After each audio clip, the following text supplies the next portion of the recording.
High, আমি রিমা। তো আজকে তোমাদের সঙ্গে শেয়ার করব আমার একদম র্যান্ডম একটা উইকেন্ডের গল্প।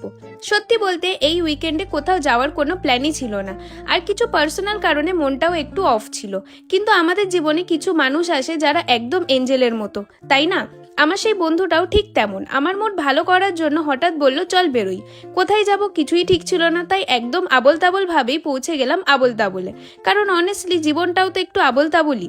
তারপর চলে গেলাম হাতিবাগানে। জামা দেখলাম, জুতো দেখলাম, ব্যাগ দেখলাম, কিন্তু শেষমেশ কোথায় গিয়ে দাঁড়ালাম জানো? ডোরম্যাটের দোকানে। কারণ বাড়িতে কয়েকদিন ধরেই ডোরম্যাট কেনার কথা ভাবছিলাম। তো শেষে 3টে প্রায় একই রকম ডোরম্যাট কিনে আমি একদম খুশি। তারপর ঢুকে পড়লাম একটা মলে। বাইরে বড় বড় করে সেল লেখা, কিন্তু ভেতরে ঢুকে কিছুই আমার ভালো লাগছিল না।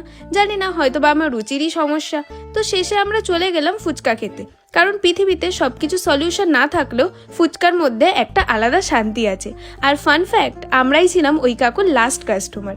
তারপর গপ গপ করে খেলাম রোল। দোকানটায় যা ভিড়, তবে রোলটা সত্যি ভালো ছিল। আর শেষে গরমে একদম শেষ হয়ে গিয়ে খেলাম ওয়াটারমেলন জুস।